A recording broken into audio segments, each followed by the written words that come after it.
Beyond the Threshold. Jesus elucidates through Jakob Lorber. Scene 2. A learned astronomer and philosopher. August 2nd, 1847.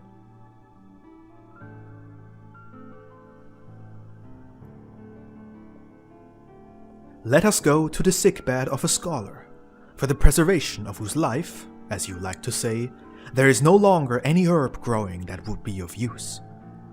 Here we behold this second famous man and see how he spends the last hours of this life, how he awakens in the beyond, and what direction his love will point him towards.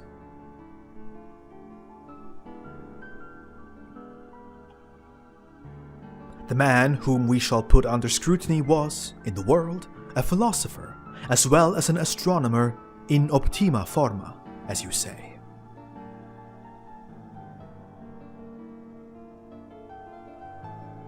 In his great zeal to investigate the stars, this man has reached an age of 70-odd years. On a very cold winter's night, while watching the stars, he caught a cold and was found almost frozen stiff at his telescope. Taken to his warm lodgings by his friends, he was provided with the best possible medical care, so that, after a few hours, he had rallied sufficient strength to make known to his friends his so-called last will and testament, which was as follows. In the name of the inscrutable divinity, not knowing how long the inscrutable fate will allow a man to hang on to this miserable life, and not knowing what will replace it, this is my will. First of all, I want you, my dear friends, if I should die, to preserve my body through embalmment, and take it in a well-made copper coffin to a vault containing several of my most esteemed colleagues, who, as it were, are waiting for me. But the entrails, which are first to decay, preserve in alcohol in a special urn and display them in my museum in a conspicuous spot. In this way I will live on, at least in the memory of the people, for there is no hope of survival after physical death anyway. As for my property, you, my friends, know anyway that in this world, a scholar rarely ever has more than is absolutely necessary for his daily spiritual and physical sustenance. And so it is now with me, as it has always been. I have never had any money, and can therefore leave none. Soon after my demise, sell what I have to leave, so that you can do with the money what I first asked you to do.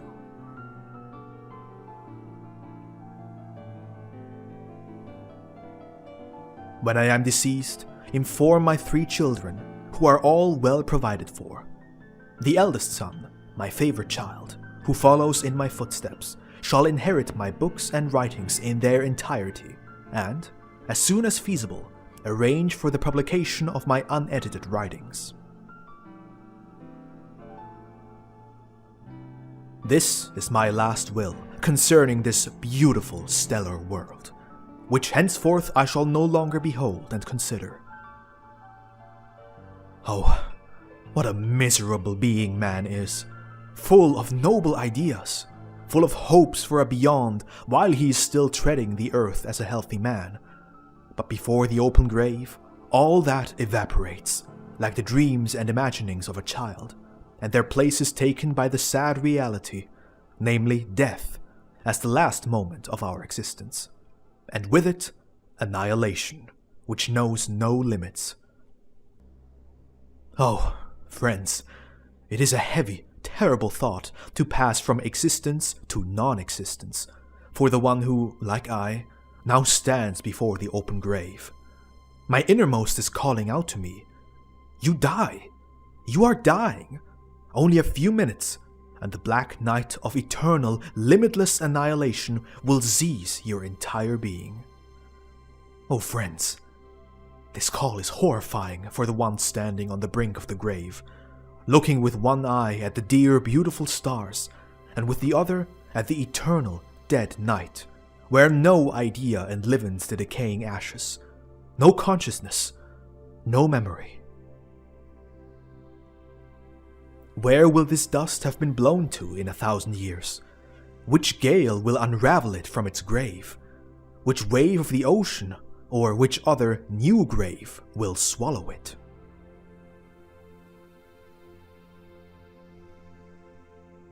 Oh, friends, give me a drink, for I am terribly thirsty. Give me a consolation to lessen my great fear.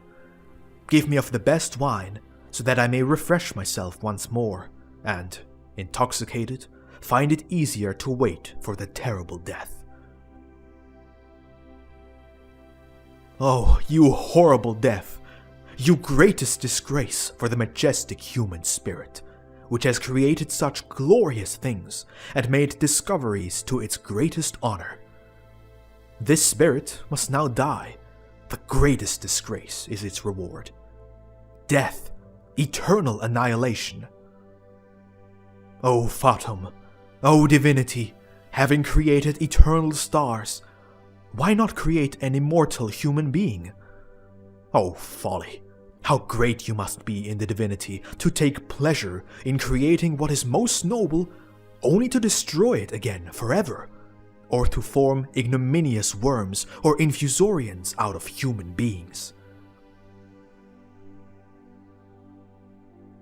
Must I die? Why must I die?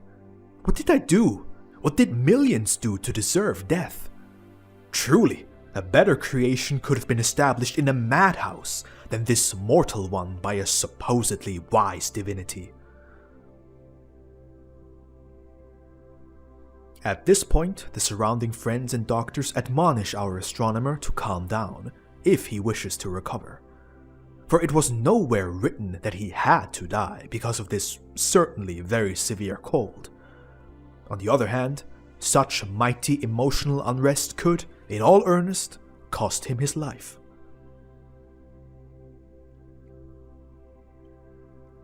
However, this admonition had little effect on our astronomer, for he flared up even more and spoke in great excitement.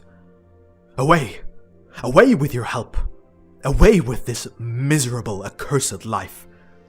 If man cannot live forever, life is the greatest and most disgraceful deception, and death and non-existence only the truth.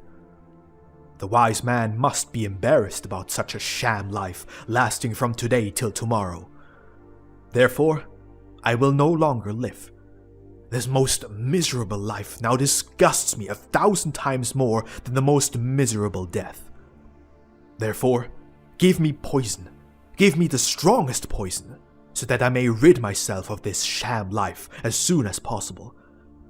A curse on such a life, such a gnat's life, and eternal shame to the primordial force or divinity or whatever sort of sewer spirit it may be, which could not or would not give a life to the noble man that would compare favorably to the stars in duration as well.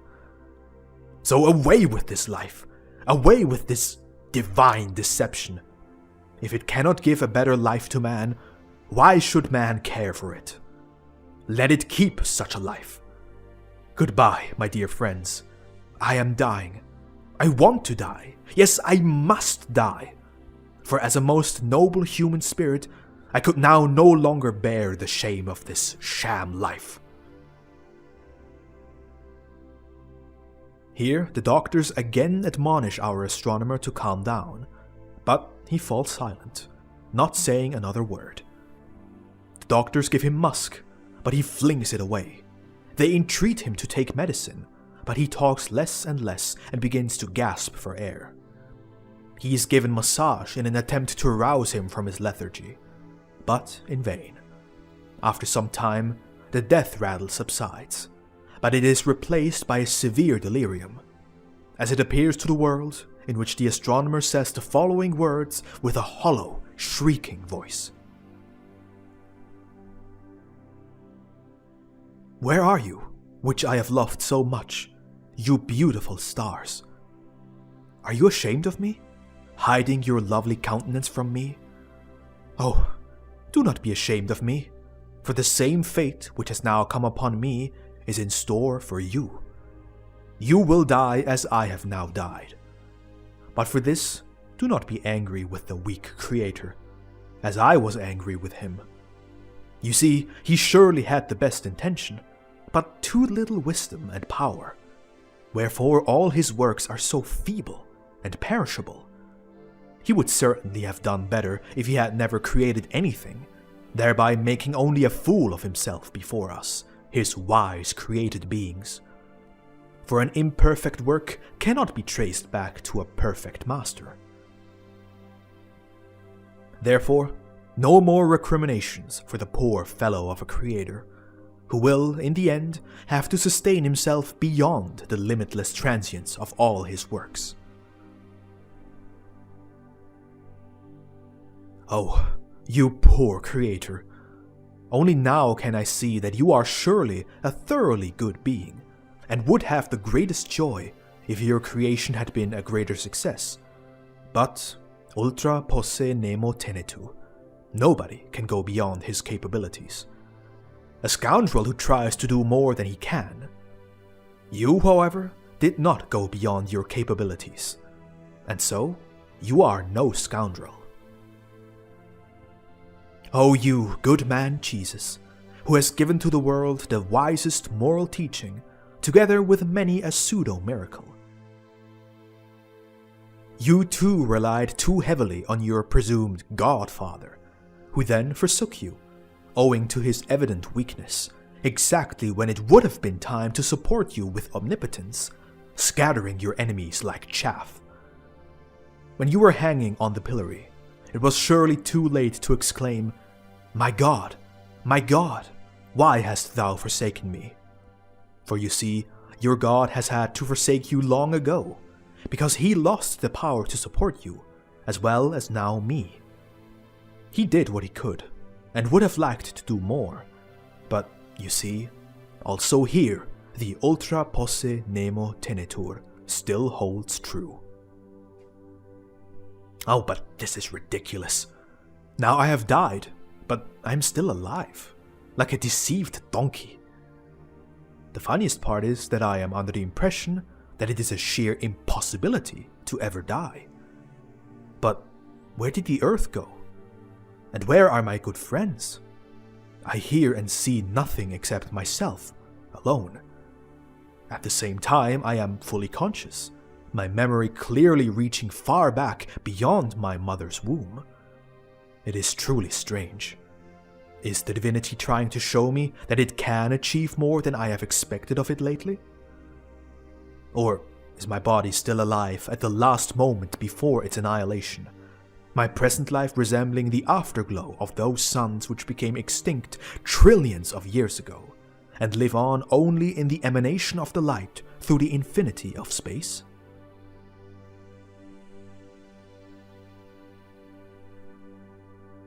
However, as for such a sham life, which, mathematically thinking, must last forever, because the emanating ray can never meet a finite border, and can therefore never be completely extinguished, I am now only too clearly aware, indeed 1,000 times more clear than of anything in my whole earthly life.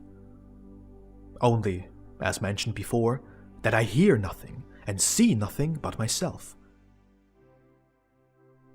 Oh, quiet now. It seems to me as if I heard a low murmur, a whisper. Also, a light, very sweet sleep is trying to overwhelm me. Yet it is no sleep. No, it is only, like, waking from sleep. But now, quiet! I hear voices from afar. Voices I know. Well-known voices. Quiet! They are coming. They are coming closer. Here our astronomer fell completely silent, not even moving his lips. From this, the friends and doctors surrounding him concluded that this meant his end was near. Half the speech rendered here was heard by those present more like a gasping shrieking than an articulated expression of a presumed inner fantasy of the dying organism.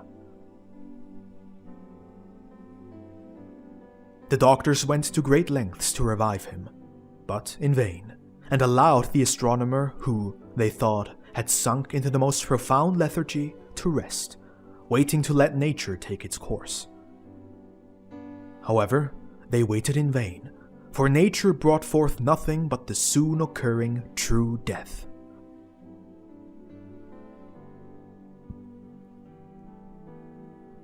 Now that the doctors have reached the ultima linea rerum, the ultimate goal of things, they take their leave, as do we. But unlike the doctors, we do so in spirit, and we follow the newly deceased man into the beyond, and observe what he will do there, and where he will turn.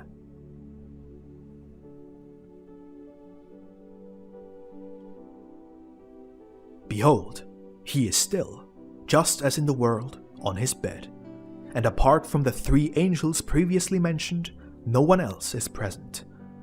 Yet over there, behind the 3 messengers, there is somebody else. Listen, he is still talking, saying, "You see, now I hear nothing again. What sort of audible deceptions had there been? Now everything is as quiet as a mouse. Do I still exist? Or am I dead? Oh, under no circumstances am I dead, for I have sensations. I have the clearest awareness, thinking, remembering everything I have ever done in excruciating detail. Only the night, the accursed night which will not go. I must try to call out aloud, for fun's sake. Perhaps somebody will hear me. Hello, is there no one nearby who could help me out of this night? Help me, if someone happens to be close by." Now Messenger A speaks up, saying to B, "Brother, lift him out of his grave." And Messenger B bends over the astronomer and speaks, "Let there be what the Lord of all life and existence wants in all eternity. Rise from your earthly grave, you earthly brother." You see, in an instant the astronomer rises, and his body falls back like a dissolving mist. But the astronomer calls out, "Brother, since you have pulled me out of the grave, pull me also out of my night." And the messenger C speaks, "Thus it is from eternity the Lord's will, that all his created beings, and particularly his children, shall have light, and walk in clear vision in the light. So, open your immortal eyes, and look and see what pleases you. So be it." Now, for the first time in the spiritual world, the astronomer opens his eyes and sees his surroundings clearly. And he is very happy to see, according to his idea, people again, and the ground on which he stands. But now he asks, "Dear friends, where are you? And where am I? For on the one hand this looks very familiar, and on the other hand very strange. Besides, I feel so light and unusually healthy, and do not quite understand how I got here, and how the power of your words made me seeing, for I was blind as a stone in earnest."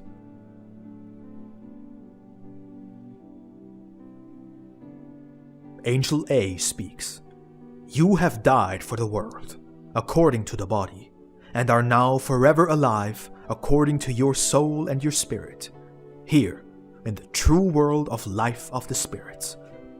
We 3 are angels of the Lord, sent to you to awaken you and guide you onto the proper road to the Lord, your God and our God, to your Father full of love, patience and mercy, who is our Father also, holy, exceedingly holy, whom, in your last hour on earth, you called a weak divinity, since you were blind, and who forgave you everything because you were blind and weak. Now you know everything. Do accordingly, and you will be forever exceedingly blissful, as we are." The astronomer says, "Brothers, friends of God, lead me wherever you like, and I will follow you. But should I ever receive the endless grace of beholding God, do strengthen me mightily, for I feel forever too miserable, despicable, and worthless to bear witness to this most holy of sights. But there I see somebody else who regards us in a most friendly manner. Who is this glorious one? Surely a messenger of the heavens as well?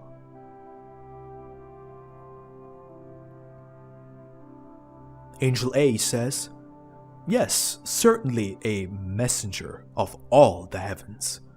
Go to him. The journey is short. He himself will reveal it to you."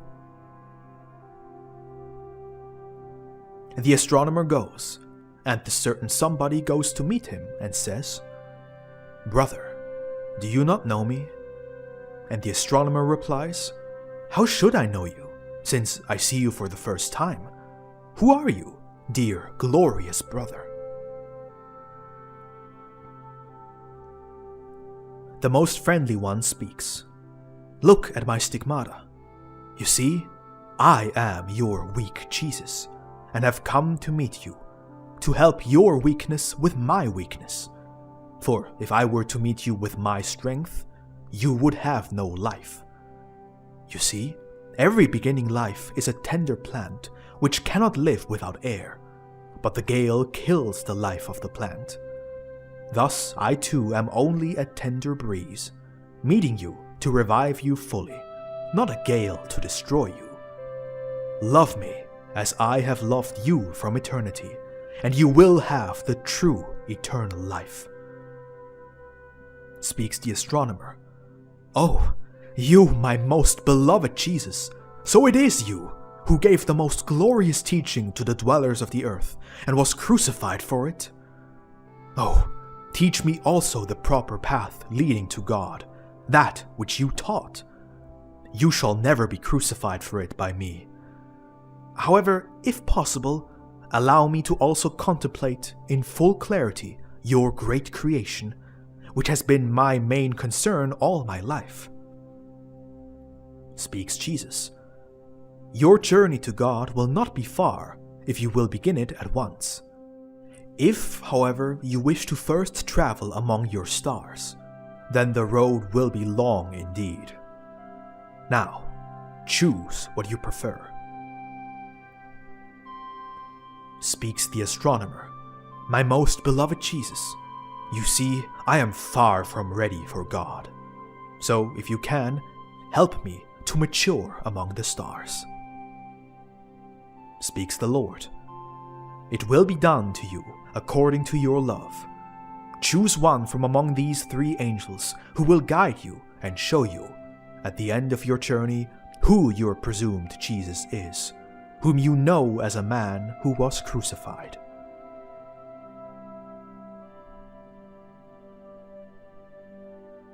Once again, you can clearly see how this astronomer is searching for his water, wherein he alone wishes to swim towards me, not heeding the fact that I had already been with him, and he with me. Therefore, beware of the exceedingly learned water of the astronomers and geologists, for it does not draw towards me, but towards the love of science. For this purpose, this extended example. Amen.